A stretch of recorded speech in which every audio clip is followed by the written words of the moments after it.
Well, it is a historic day for not just Tamil Nadu but across India, and we have DMK Minister PTR Tyagarajan with us. Thank you so much for meeting us, sir. And I can also see the Constitution of India. You're carrying one.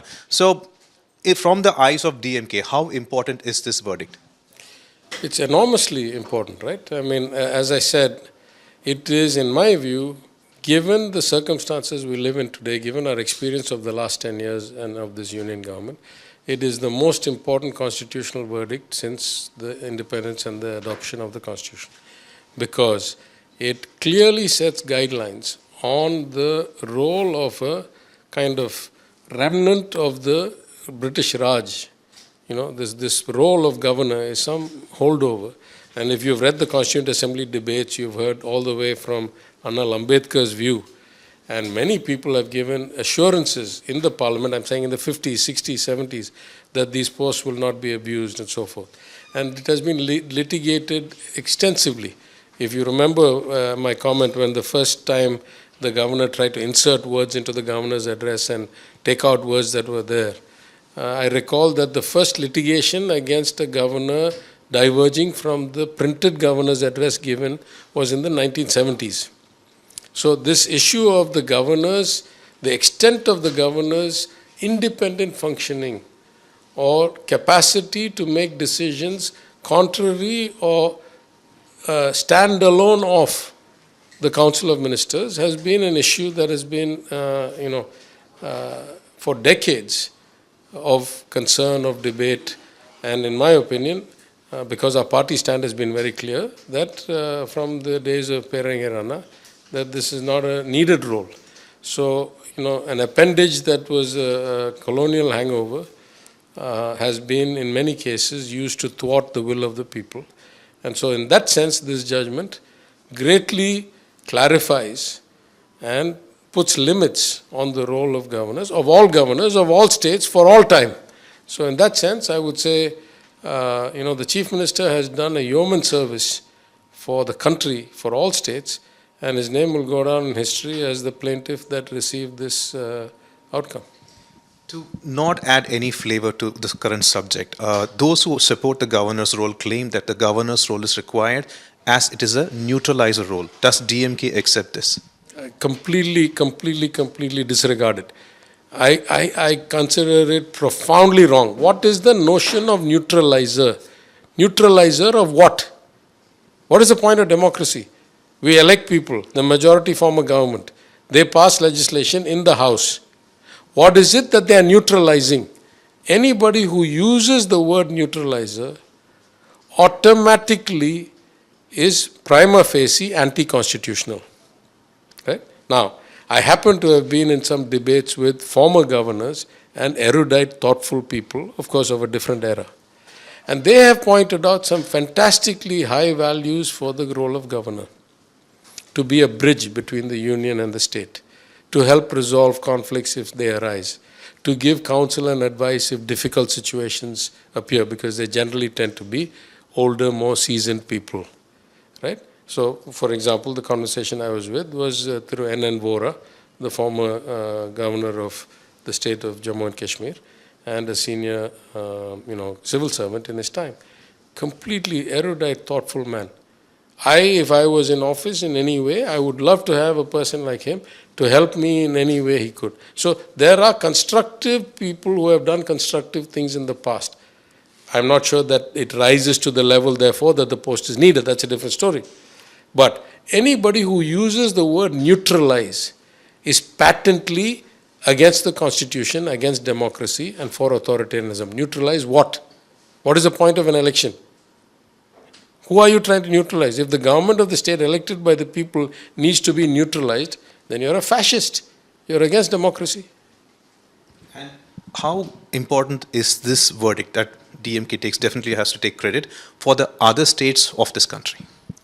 Look, every state has tried to add value in its own way. I consider the Punjab judgment to be of great value as well, where they started to say you only have limited choices. This is even much better because it puts some timelines on where it goes. Other states have sued the government of Karnataka has sued the union government, the government of Kerala has sued the union government, or governors on behalf of the union government being obstreperous. So I think we all do what we can. In this particular case, as I've said before, Tamil Nadu, which has always been one of the pioneers for federalism, for states' rights. You may remember that was Talaivar Kalaignar who got all state chief ministers the right to hoist the flag, that we are also as patriotic and as important citizens of a democracy as the governor. This is another in that legacy of our Honorable Chief Minister leading the way and breaking a new frontier for federalism, for better functioning of government. That is what I was going to ask, sir, because in the assembly today, the Chief Minister said autonomy for states and federalism when it comes to the union government. So already DMK, not just this issue, you're fighting over delimitation, two-language policy and such. So is this going to be a boost for DMK's all fights in the future? Look, we fight based on principle. We fight based on value. And we don't fight unless you don't trust something on us. If you tell us we have to adopt, I want to ask you something basic. Nobody asked this question. I want to ask you a quick question. Let's say I have been a teacher, professor in my career. I spent a lot of years in academia. I walk into a classroom. There are 31 students in the classroom. 5 of them are performing fantastically well. 10 of them are performing average. 15, 16 of them performing badly. Should I be focusing my attention on the 16 that are doing poorly and try to help them to do better? Or should I be ignoring these 16 and dictating to the 5, don't study the way you study, only study the way I study? Any reasonable person will say, who are doing well, do what you want to do. If you don't do well, I'll ask you later. Who are not doing well, let me figure out what you're doing wrong and let me try to fix it. I don't understand this obsession of trying to tell those who are doing well, no, your way is not good enough, do it my way, when your own way has never been proven to work anywhere. Right? So the notion that there should be a national education policy was wrong in 1968, was wrong in 1986, was wrong in 1992, was wrong in 2020, was wrong in 2025, as far as the DMK and Tamil Nadu are concerned. It has not changed its stance. And we are still performing fantastically well, much better. The goal of the NEP is to get to 50% gross enrollment. We already have 50% gross enrollment. What is it that you want to change for me that I want to reach your objective I've already crossed? Right? So when you say fight, I say unless you come and start telling me to do something differently because you say so, I don't need the fight. I got better things to do. I got people to take care of. You keep trying to tell me, no, you're good, but still you will do what I say. Then we say, why? It doesn't make any sense. Right? I have one last question, sir. The 10 bills we saw, almost all of them are about education. DMK has been fighting to bring education from concurrent list to state list. Is this a way to bypass? No. There's no bypassing. These were specific bills, just so you know. All these bills, let's see, sometimes the inanity of these arguments bothers me. What does this bill say? These bills say that the governor shall not be the chancellor and the government shall decide its own control of the vice chancellor. Sir. Now I ask you the question.